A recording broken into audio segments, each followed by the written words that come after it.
Jagannath Jaipuri. Hello guys, good morning and welcome back my new blog. আজকে আমরা যাব পুরীর ওমকারেশ্বর মন্দিরে। এখানেও কি বড় নন্দী করে রাখা আছে, একবার দেখুন, বিশাল বড় নন্দীর মূর্তি। আর এই হচ্ছে আমাদের ওমকারেশ্বর মন্দির, খুব সুন্দর দেখতে। ভিতরে ঢুকলে তো আরও সুন্দর লাগবে। আর এই হচ্ছে ওম নমঃ শিবায়ের মূর্তি। বাহ, এটাতেই মূল আকর্ষণ। এই হচ্ছে আমাদের প্রবেশদ্বার। আর ওই যে সামনে দিয়ে রাস্তাটা দেখছেন, ওটা হচ্ছে এনএইচের রাস্তা।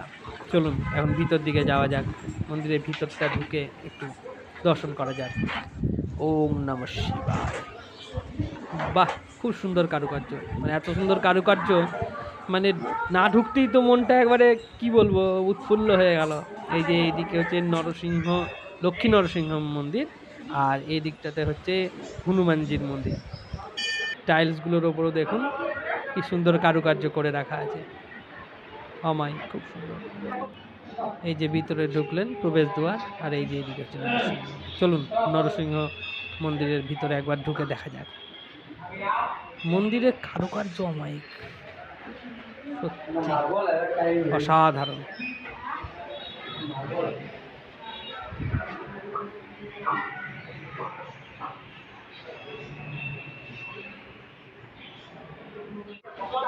চলুন ভিতর দিয়ে ঢুকতে ডান দিকে দেখতে পাচ্ছেন একটা বড় নাট মন্দির বা মঞ্চ করে রাখা আছে। এইদিকে আবার বিশাল বড় নাট মন্দির। ভিতরে বাপরে বিভিন্ন দেবদেবীর মূর্তিগুলো দেখুন, কত সুন্দর ডিজাইন করে খোদাই করে রাখা আছে। রাস্তাটাও খুব সুন্দর। এইটা হচ্ছে পাখিরালয়, অনেক পাখি আছে, কিচিরমিচির খুব আওয়াজ আসছে। বাপরে, মন্দির কি শান্তি। সামনে একটা মন্দির মনে হচ্ছে, এটাও একটা মন্দির। এদিকে ও পাম পার, অসাধারণ সুন্দর। এখানে আবার রাম সীতা আছে, সিংহাসনের উপর বসিয়ে রাখা আছে রাম সীতাকে। হনুমান নিচে আছে। আর আশেপাশে দেখতে পাচ্ছেন বিভিন্ন ছবি, যেগুলো সমুদ্র মন্থন কিংবা ওই যে সীতা যখন তার অগ্নি পরীক্ষা দেয় তখনকার দিনের ছবিটা উল্লেখ করা আছে। এই মন্দিরটা একবার দেখুন, কত সুন্দর ঠাকুরের মূর্তিগুলোকে খোদাই করে করে করে করে করে করে বানানো হয়েছে। সবগুলো কিন্তু টাইলসের ওপর কিংবা সিমেন্টের ওপর খোদাই করে সব কিছু করা হয়েছে। টাইলসগুলোর কারুকার্য দেখুন, অসাধারণ সুন্দর। বাহ, এই হচ্ছে পাখিরালয়, অসাধারণ লাগছে, অসাধারণ লাগছে। পাখিগুলো দূরে আছে, দেখতে পাওয়া যাচ্ছে না। একদিকে পাখিরালয়, আর এই হচ্ছে আমাদের পুরো মন্দির, আর এই হচ্ছে আমাদের দ্বিতীয় মন্দির। খুব সুন্দর। এই মন্দিরের ভিতর দিকে একবার উঠে চলুন, দেখা যাক কেমন লাগে মন্দিরটা।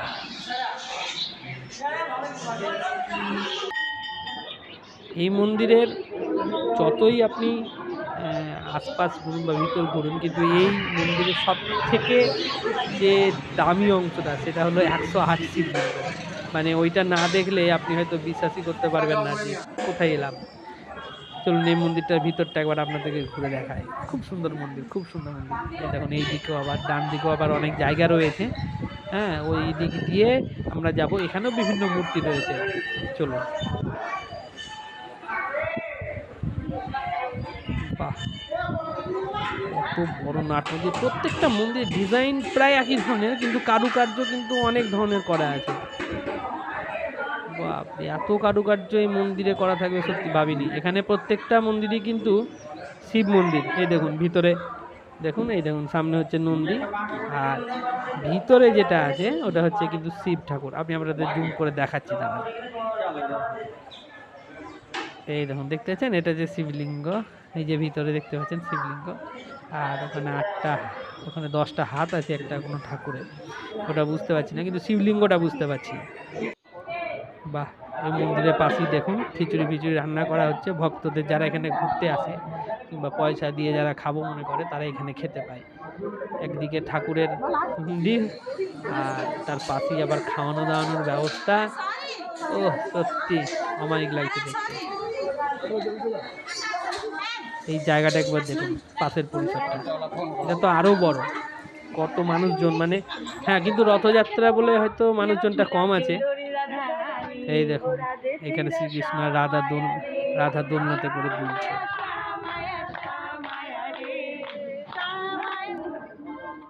এই হচ্ছে রাধা শ্রীকৃষ্ণের দোলনের জায়গা, দোলনা, আর এই একটা মন্দির, আবার এইদিকে আবার শ্রীকৃষ্ণ বাঁশি বাজাচ্ছে, মানে প্রত্যেকটা জায়গাতেই কিছু না কিছু একটা আছে। হ্যাঁ, এই হচ্ছে রথের চাকা। এই রথের চাকাটা ঘোরালে শুনেছি মনস্কামনা পূর্ণ হয়।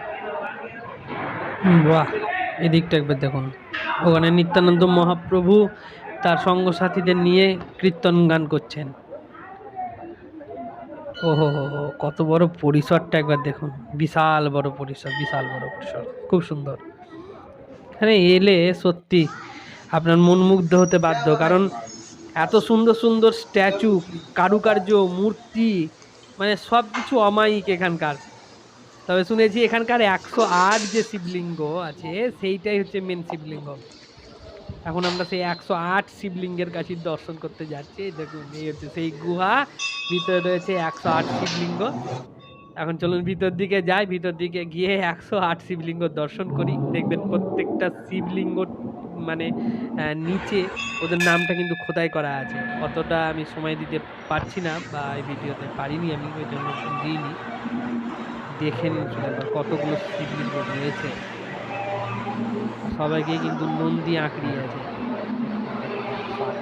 ও, জায়গাটা একবার দেখুন শুধু, মানে কি বলবো, অসাধারণ লাগছে, অসাধারণ লাগছে। এই দেখুন প্রত্যেকটাতে প্লেট করা আছে, দেখছেন প্রত্যেকটাতে কিন্তু সেই সব শিবের নাম কিন্তু লেখা আছে। কোনটা ভৈরব, কোনটা রুদ্র, বা শিবের 108 যে নাম, সেই নাম কিন্তু এখানে নিচে প্লেট প্লেট দিয়ে লেখা আছে। দেখুন, ওহো, অসাধারণ, অসাধারণ সত্যি। মানে কি বলবো, গোটা মন্দির ঘুরে আপনি এত বিস্ময়কর জিনিস দেখতে পাবেন, আপনার মন কিন্তু শান্ত হয়ে যাবে। বাহ, খুব সুন্দর। যাই হোক, আজকের ভিডিওটা আমরা এই শিবলিঙ্গগুলি দর্শন করি সমাপ্ত করে দেবো। যদি কোনো কিছু বলার থাকে তাহলে অবশ্যই আমাকে কমেন্ট করবেন, আর লাইক, শেয়ার, সাবস্ক্রাইব করবেন ভালো লাগলে। এই ভিডিওটা আমি সামনে থেকে করতে পারিনি, কারণ আমার মাইক খারাপ ছিল, তাই জন্য অনেক ক্ষমা প্রার্থনা করছি। ভালো থাকবেন, সুস্থ থাকবেন।